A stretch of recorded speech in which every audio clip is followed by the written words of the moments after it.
moi je suis Vent V1, donc j'ai remarqué dans le petit magazine Vent Info qu'il y avait une concertation par rapport au nouveau skatepark qui allait être construit. Et je suis allé voir au service de la mairie et après, suite à un échange de mails, j'ai été invité aux réunions de concertation.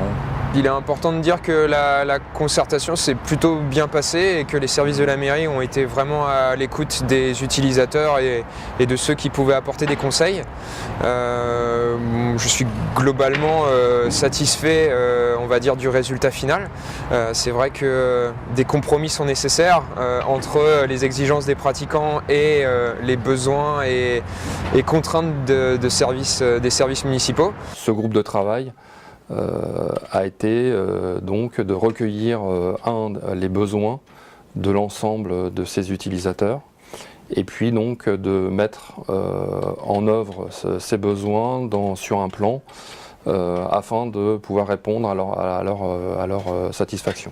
En fonction de la taille des roues et du type de pratique que l'on a, on peut avoir des exigences différentes. Là, ce qui a été assez intéressant, c'est d'avoir justement des représentants skateboard et roller.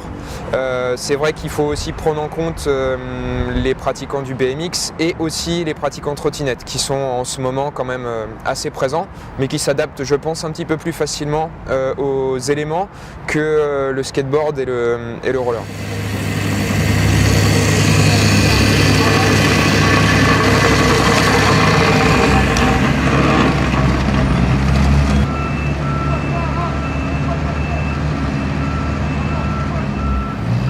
Alors nous avons opté pour l'utilisation de l'enrobé avec granulométrie très fine, ce qui répond à l'exigence du cahier des charges initial d'avoir une surface lisse à un coût moindre, puisque le béton coûtait relativement plus cher, 15% plus cher, et donc cela nous a permis de rester dans l'épure de nos finances. J'ai l'impression de constater que l'enrobé est plutôt très fin et que ça devrait rouler à peu près comme il faut.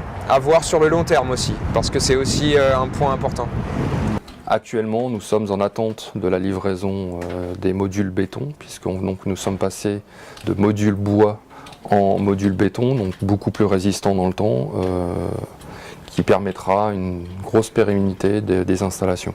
L'ensemble des choses sur lesquelles on a pu se mettre d'accord, c'est quand on a remarqué que les modules avaient l'air d'avoir des dimensions correctes. Bon, sur un plan, sur papier, c'est toujours un petit peu dur de se rendre compte bien du rendu final. Et après, on a un peu plus débattu sur la nature rail carré, rail rond, sur des petits détails en fait. Mais on s'est mis d'accord et là-dessus, la mairie de Vanves nous a quand même bien écoutés. On est sur un projet qui du coup va être entièrement fermé par une grille. Est-ce que c'est une bonne chose ou pas? J'imagine que c'est une exigence pour assurer peut-être la sécurité des pratiquants ou tout simplement pour mettre en place des horaires d'ouverture et de fermeture. Nous avons dû aussi répondre au cahier des charges des riverains qui étaient favorables à ce projet, mais néanmoins, il fallait pouvoir assurer une tranquillité, notamment nocturne.